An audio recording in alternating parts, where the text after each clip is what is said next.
existing relationships help. Buyers are busy, stressed people that are inundated with propositions. So having some form of existing relationship, I think, is super, super helpful. Leveraging introductions from industry bodies or trade fairs, etc., is very much a second, important and good second best, but definitely a second best to having a warm intro. It's the eCommerce Master Plan podcast. Here to help you solve your marketing problems and grow your e-commerce business. Cutting through the hype to bring you inspiration and advice from the e-commerce sector and beyond. Here's your host, Chloe Thomas. Hello and welcome. It's great to have you here. Thank you for hitting play and choosing to listen to one of our inspiring guests. A huge thanks this week to Paul Finch from the Amazon Sustainability Accelerator for introducing us to this excellent guest. Thank you very much, Paul. Always love your recommendations. In this episode, we are chatting to someone who is building a homewares brand focused on, I guess, kitchen and bathroom accessories, but he'll explain that better for you all later. They're a couple of years into the business. They're already listed in John Lewis, which is a big old department store in the UK. And he's going to be talking about how he's got the business to this level, the inspiration that came to the business. He'll be diving a lot into qualitative and quantitative research and how he's done that consistently to keep building the business right. And it's not the type of qualitative and quantitative research I was thinking. So I got my eyes opened in this one. He's also giving some tips on how to wholesale and how to get those listings in the big retailers. Plus, we're talking about a fair few other things, including a very cool way they are sourcing the raw plastic for their products. Super clever, super local, super sustainable. Very, very interesting. You're going to enjoy this one. And listen right to the end because his top tips are really, really good too. Have you yet downloaded our ebook? To celebrate reaching episode 500, we've created an epic e-commerce success-focused ebook for you, packed with 500 top tips about how to make your e-commerce store more profitable, featuring the advice of many, many past guests alongside industry experts and many of you as well, our listeners. I've checked every single tip and organised the whole thing into sections for you, making it super easy to dip in and dip out and take inspiration as and when you need it. This ebook needs to be sat on your desktop or even printed and sat on your desk. Download your free copy right now at ecmp.info/ebook.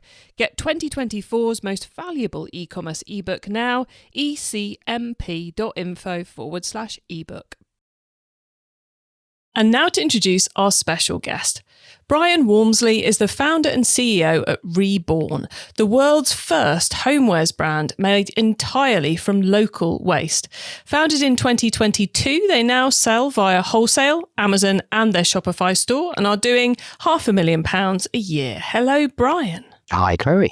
Great to have you on the show. I love a bit of sustainability chat, a bit of re-commerce and circularity. So very excited to have you here. How did you end up in the world of e-commerce? Well, lovely to be here, Chloe. Thanks for having me. I'm older than I look, which is good for a podcast, isn't it? But I was in my 30-year career. I've done 20 years big corporate marketing. So that's Johnson & Johnson. I was 13 years there. I was at McCormick to make herbs and spices and Barclaycard. So 3 kind of mega corps over a 20-year period. And then most of the last 10 years, I've been in smaller businesses. So I set up a fair trade e-commerce website. I did homewares business that got me into that category called Eco Home, and then which I launched in the UK in 2018-19. And then most recently, as you said, ReBorn. Very cool. So any intention of going back to big corporate world or are you happy? Yeah, I'm completely unemployable these days. I think it's because the beauty of once you set up on your own, you're really starting to forge your own kind of idiosyncratic ways of making things happen. And I don't think I would fit very well in a big business anymore, sadly. But I think small business is the way forward for me. Very cool. And what led you to create ReBorn if you had already done a couple of businesses in this, small business space? What led you to switch from those to ReBorn, or not switch from those to ReBorn? Yeah, well, I've always been really geeked out by both sustainability and I think the most underrated, or one of the most underrated parts of marketing, but most important is consumer research. The combination of qualitatively listening to consumers and quantitatively. And through all of that stuff, I identified that there was a huge gap in the market for a more sustainable, circular housewares brand. And I already knew at that point, I actually knew the buyers of various different retailers, including John Lewis and Next and Dunelm in the UK. And I said to them, look, isn't it a shame that when you walk into a food retailer, you see all this wonderful provenance of, Scottish salmon here, or, Cornish brie over there, or whatever it might be. There's loads of stories of where your food and drink comes from, but barely anything in consumer goods or homewares. And when you do lift up the lid, often the story's not great. It's shipped halfway around the planet. It's made from virgin materials. There's no thought to what happens to it end of life, even if the product itself has got incredible amounts of thought and effort's gone into it from the point of view of design and user experience. It just misses out loads of other things in terms of provenance that are becoming really important in so many categories, but just hadn't been in terms of housewares. So that was the gap. And then the retailers that I knew at that point agreed, and they said, "Look, if you can make it happen, they'd list it." So that was it.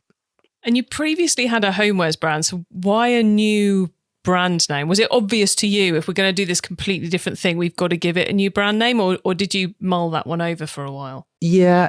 And because in my previous world or previous existence, including at Johnson & Johnson, other brands, it was based on the kind of, if you like, the old model of importing, centralizing all of your production in often the Far East or wherever it might be, and importing it from there. So it, in a strange way, it was easier to set up the business from scratch, where all the products were designed with circularity in mind, designed to be made 100% from recycled materials, and almost by definition kind of made locally, if you like. So it was actually harder to imagine or to try and bolt that onto an existing business than it was to do it from scratch.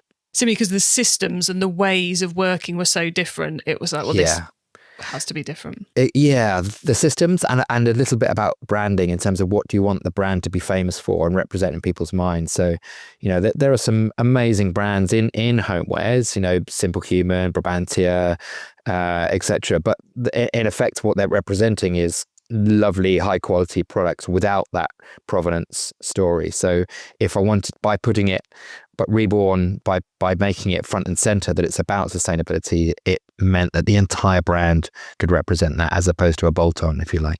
Very cool. We're definitely going to come back to the sustainability and circularity and all those great things. But first off, I think we should probably let the audience know a bit more about the actual product, because homewares can cover all sorts of things, from from furniture through to curtains through to washing up liquid.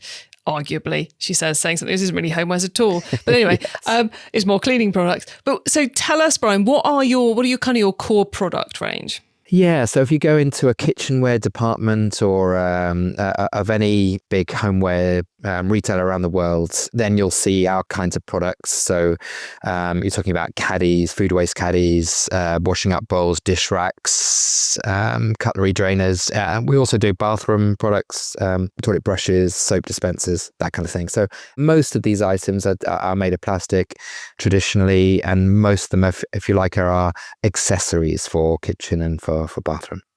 Got you. Thank you for taking us through that. I suddenly realised we were just kind of leaving the audience a little bit. I've no idea what the products are, Chloe. So you're based in the UK. You're obviously manufacturing locally. Are you selling only locally, or do you sell overseas as well? Part of our journey has been to be on the Amazon accelerator. So various businesses around the world, and Amazon is one of them, try to identify really up and coming SMEs to kind of support, and obviously Amazon have a vested interest because they want you to sell on Amazon. So I won a position on that program, and that's a European wide program. So we, through Amazon, are selling into across Europe, but beyond that, it's retail focus is UK and Ireland really at the moment. Okay, and we mentioned the circularity and the sustainability level of it, and a lot of businesses we'll talk about, we're taking a waste product and we're turning it into something new, and they'll do that circularity process. I think you're the first people I've come across, or that I can remember coming across, who have that local element into it. So what led you to bring the local waste rather than just waste into your mission? Yeah, I mean, you can buy recycled materials through the normal supply chain of materials, if you like it. Go to a Dow Chemicals or whoever it might be, Borealis, these big chemical companies, and you can say, right, I know I normally buy, virgin polypropylene. I'd like to buy recycled polypropylene, for example. And there's a mixture. There's a thing called chemical recycling versus mechanical recycling. And you're getting quite kind of nerdy and into the detail, but that's the normal way of buying, if you like, plastic. When I worked on the brand of ReBorn, and that wasn't his initial name, we might come back to that, but what became clear was a couple of things. One is recycling is a thing that most people do. About 2/3 of recycled waste is recycled in the UK. It's relatively high, not high as Germany, but it's high. But a lot of people don't really connect that with the stuff that they buy. It's just collected, and they don't actually see the product. So what in our consumer research, what became clear was actually, if you can really use people's own waste, either industrial or consumer waste, and you can turn that into products, then that makes it a lot more real for people and engages people in the story. And also the carbon footprint is actually a lot better because you're not shipping waste and materials around the world either, let alone just the finished product. So rather than work with a chemical company to buy our waste, we work directly with Biffa. Biffa, for those listening international, is one of the largest kind of collectors of waste in the UK. They literally come around to consumers' homes and to factories and collect waste. And it's their waste is then processed into the pellets that we then mold into new material. So it's all very traceable. We've got a carbon footprint that shows that approach is 79% less carbon emissions than if we were to buy the equivalent products and material from the Far East. Well, so you're literally, rather than going to the chemicals provider that you'd normally go to and go, I want some recycled stuff. Yeah. You're going to the recycler for themselves and buying it, which it would never occur to me to go to the rubbish men and go, could I have some plastic, please? Yeah, that's exactly what we're doing because it's so much more traceable and it's all mechanical. There's no chemicals that have gone into it. We're literally taking, I'm going to do a scrunchy noise. This is a scrunchy bit of food waste packaging, which you'll recognize from, I don't know, a sandwich or a salad wrap. Biffa collect that. They themselves have a speciality. And not all, if you like, bin men or waste collectors can do this, but Biffa can, which is they themselves clean it, shred it, and pelletize it. And that's the pellets that we can then mold into beautiful new products. Very cool. So completely different supply chain to many going on with the raw product there. And then you mentioned earlier that you see it as being hugely important, the qualitative and the quantitative research, and it's clearly coming into so many elements of the business. I totally get where you're coming from, saying that lots of businesses just don't bother, or they, the owner has a gut feel. So, how did you? I mean, obviously, you really care about it, but how did you go about bringing that into the business story? How did you tangibly go about doing this? Was it looking through Forrester reports, or was it commissioning your own surveys or creating focus groups? How did you build that knowledge base? My two favorite sources of knowledge have always been the combination of qualitatively with experts, develop hypothesis and then take it to quantitative to prove if that is or isn't the case. So in our case, I knew, like I said, I knew the buyers at John Lewis, and Dunelm and Nexus, the head of home, etc. These people, they see new products all the time. They see new brands all the time. It was my hypothesis, which they supported, which was there's a gap here for recycled products made locally. And the very first prototypes that I developed, were completely balmy. I've got one of them, and sorry, because again, I'm just going to hold it up. But literally, we melted down old bottles of Aptamel and consumer waste, and it turned it into this beautiful, swirly, almost marble-like products like chopping boards and so on. Qualitatively, that did quite well. Consumers went, "Wow, that's something really striking and interesting." And then we tested it quantitatively, and it completely bombed.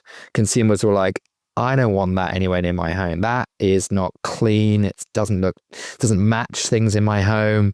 I'm not interested. And it benchmarked really badly versus anything in the category or the market leading product. So we kept iterating until we got to what the buyers wanted, which was more the kind of brand story, the gap in the market, something they didn't have today, a bit of innovation effectively, together with what consumers wanted, which was, well, it better be at the right price, something that's going to look great in my home, and so on. Got to be the right color. Couldn't believe how important color is in this category. It kind of makes sense, but only when we showed them the alternatives of the swirls did we realize, okay, you actually want quite a conservative kind of pastels, grays, etc. stones. So yeah, it's the magic of the two. Very cool. Thank you for running through that. It wouldn't have occurred to me going to the experts at all. So I love that you explained that for all of us. And now as the business has been growing, you're a couple of years in now. What does the team look like? Is it just you? Have you outsourced everything? Have you got other team members? How are you running this one? Yeah, I'm a bit of a hybrid. So we've got a lot of, if you like, sweat equity partners, 8 or so, that do everything from product design and engineering through to operations and e-commerce and that kind of side of things. And contractors, I kind of, if you like, a part of that ecosystem. Where there's particular specialisms involved, like the collecting of the waste, then Biffa effectively do that. They are an outsourced partner. Brunel University did all the life cycle analysis, all of the product testing. There's no point having this wonderful sustainable product, but if it falls apart in a dishwasher, for example, or when you drop it, it falls apart. So we and some of the early prototypes did. So we had to. We outsourced a lot, and then we had a kind of, if you like, club of contractors stroke sweat equity partners that are part of it. Now, sweat equity, I always find fascinating because it reminds me of back in my agency days when you'd have clients who wanted you to work on commission, which sometimes worked brilliantly and sometimes worked appallingly. Sometimes it meant that we did more work than we'd do on anybody else because we knew we were going to get a commission on it. Sometimes the client would be very annoyed when they were writing our December and November checks. It was that long ago. So any advice on making sure it works for everybody, the sweat equity, because it can be hugely powerful, but it can also be ripe with fallings out and nightmares. So what's your recipe for success? Yeah, so typically it's based on a share option basis. So there's a commitment to a minimum number of years. So 3 to 4 years, you've got to be part of the journey. It's not quite a marriage, but it's certainly a long relationship commitment. So it's number one. I think number two is obviously, legal documents that kind of that make it clear that both here's the share option element and here's the, if you like, the consultancy agreement side to it, which is part of deliverables, stroke commitment of number of hours, whatever it might be. So I'd say those. Number one is make sure you've got all those legal stuff in place. Make sure it's long term, at least 3 years. I think probably the final thing is, of course, it's just humans. They're just, as much as anything, it's about, like any partnership, investing in the people and listening to what works for the other person. So some of the people that are on board are very much, if you like, at the end of their career journey. They're even older than me, and see this, I think, almost as a kind of their positive legacy on the world, if you like, and just reflecting the agreement around what works for them, which is very different from other people that actually younger that they just need the contracting income now. So I offered it to one person and they just said, no, I just need the money now. So yeah, it's got to work for both parties. I suppose it's about finding the right people and then making sure that you've, as you outlined there, you've ticked all the boxes and everybody knows what they're getting into. Yeah. Not that well, I thought you were going to build this. No, we were going to build that. And I guess that partnership element, it's more of a two-way relationship than it is if you're just paying a web builder. Yeah, exactly. It's completely codependent. So you've got to be able to be in it for the long term and to have difficult conversations. Say, look, without threatening to walk away, this isn't working now. We need to, let's fix it. I've had to have a few of those conversations. So yeah, super important. And you're clearly a bit of a wholesale expert. And a lot of our listeners are busy doing wholesale of one sort or another of their products. In terms of, getting that brilliant listing that you've got in John Lewis, which for our international listeners is the most prestigious multi-location department store in the UK, would we say? I think that would be fair, wouldn't it? Yeah, definitely.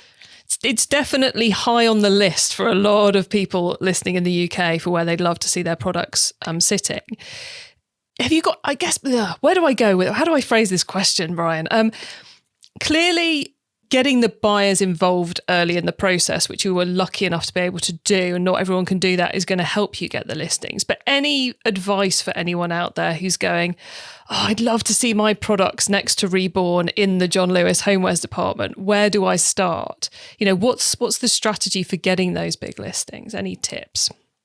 Yeah, definitely existing relationships help. Buyers are busy, stressed people that are inundated with propositions. So having some form of existing relationship, I think, is super, super helpful. Leveraging introductions from industry bodies or trade fairs, etc., is very much a second, important and good second best, but definitely a second best to having a warm intro. I think then once you are in the door, then obviously having credibility to know that you can deliver what you say you can deliver, having the consumer research, being able to show with data that what you've got to offer will help them. It's not just you flogging your wares. It's, what it will drive incremental footfall. It will drive excitement in the category. It will drive profitability, whatever it might be. It's the category building argument for that wholesale buyer, and then finally it's execution. So it's about having you've got both the money and whether it's the packaging, the in-store theatre, the online assets. So I'd say it's those three things, and they're probably in order of importance. Relationships, number one. It's the data to show that what you've got is category building stroke helpful for them and what they're about, and then three, you're going to execute it against it. E-commerce master plan is supported by some of the greatest companies in the e-commerce sector. Here's a reminder of who they are. Have you yet downloaded our ebook? To celebrate reaching episode 500, we've created an epic e-commerce success-focused ebook for you, packed with 500 top tips about how to make your e-commerce store more profitable, featuring the advice of many, many past guests alongside industry experts and many of you as well, our listeners. I've checked every single tip and organised the whole thing into sections for you, making it super easy to dip in and dip out and take inspiration as and when you need it. This ebook needs to be sat on your desktop or even printed and sat on your desk. Download your free copy right now at ecmp.info/ebook. Get 2024's most valuable e-commerce ebook now, ecmp.info/ebook. It's time for the top tips round. Okay, I love this section because it gives me and our listeners some really quick ideas for taking our businesses to the next level. So Brian, are you ready for the top tips? Let's do it. Okay, the book top tip. If everyone listening to this podcast agreed to take Friday off and read a book to make their business better, which book would you recommend? I would thoroughly recommend Kate Raworth's Donut Economics. It's an inspirational, remarkable book about looking at our world through the lens of people and sustainability rather than just money. which I keep putting on my wish list, and I keep saying I'm going to read, and I still keep failing. So maybe you will have inspired me to actually get on with it. Okay, the traffic top tip. Which marketing method do you either prize above all others or think doesn't get the press it deserves? So I think SEO is still underrated. I think just really understanding, a bit like consumer research, what are the keywords, what are people actually looking forward to, and building a content plan around that, both short term and longer term. So is it coat hangers or clothes hangers? Is it dish racks? Is it which colors of dish racks do people searching for? It's just do the homework on SEO for your category and then build a content plan around that. Yep, SEO definitely underrepresented at the moment in the world of e-commerce. I love that. A tool top tip, maybe a collaboration tool, a social media plugin, a phone app, or just a way of working. Is there a cool little tool you use that makes you and your team more efficient from day to day? Well, I'm going to give you, I'm going to say a survey tool. I love, the one that I use is Toluna. It's not the only one. There are lots of others. The reason I like Toluna is because you can very easily plug in your audience. So if I want to know what 200 homeowners in California think of my range and my brand, Toluna will get me that audience, and I will have quantitative data by tomorrow of what those 200 Californians think of my dish rack. So yeah, I love Toluna. Yeah, this is not like a Survey Monkey tool where you're creating a survey and then hoping someone finds it. This is a tool that enables you to survey your target demographic on a key question. Yeah, for a small fee, they go and get your audience that you need in order to be able then to have quantitative, reliable, representative, quantitative data on the audience that you need to reach. Yeah, exactly. What I love about that tool recommendation is that at least half the audience will have been going, I had no idea I could do that. Yes. Yeah, I should be on commission from Toluna, couldn't I? There probably are other comparable tools, but they do that. Yeah. Very, very cool. But like you say, we don't do enough research and customer research in our industry. I think so often people aren't aware of the easy tools that exist to enable us to do it. So yeah. Love that recommendation. Okay, the last one, the carbon top tip. What's your favourite way to reduce the carbon footprint of an e-commerce store? For me, it's going to be very, very, very nerdy, but is surprisingly go local. There's so many people around you in your own network today, whether it's your LinkedIn network or your physical network in your village or town, that want to help, that are interested in your business. And by going local, as opposed to assuming that you have to buy the cheapest product in the Far East or whatever it might be, you will just uncover so many interesting side benefits from both a carbon and other synergies, collaborations perspective. So yeah, my top carbon tip is go local. Love that tip, because you're probably going to get the same results, but you also get to remove all the mileage. Exactly. Don't you? It's like an easy win. Brian, before we say goodbye, could you please let listeners know where they can find you and your business on the web and social media? Yes, please do come and say hello. I'm ReBorn.homes, www.reborn.homes is the website. On Instagram, it's reborn_homes, and same for TikTok. And please, and LinkedIn, Brian Walmsley. So yeah, do reach out. I'm all for collaborations, so would love to hear from you. And you've actually just done a collaboration with Serious Tissues, haven't you? Oh yeah, do you know them? Serious Tissues? I haven't had them on the show yet, but I do use their products. Possibly TMI for everybody there, but but yes, I got the email about your collaboration with them just a couple of days before we recorded this. So. Amazing. Yeah, love Serious Tissues. There are, Tony's Chocolonely. There are some really, Suri on toothbrushes. There are some such great D2C stroke change brands out there at the moment, really shaking things up. I would love to, if I can be half as successful as some of those brands, I'll be delighted. Yeah, there's plenty to be inspired by in our industry at the moment. Yes, so thank you for coming on and inspiring us with your story, Brian. It's been brilliant chatting with you. So thanks for coming on the show. Likewise, great to be here. Thanks, Chloe.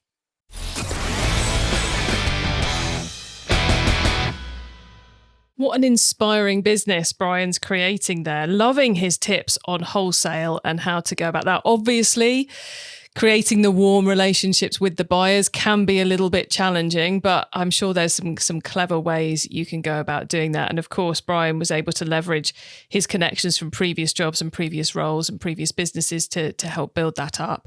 But yeah, relationships, so important. And loving his insights on qualitative and quantitative research, especially the Tuluna tip for you all there as well. So lovely to get to catch up with Brian there.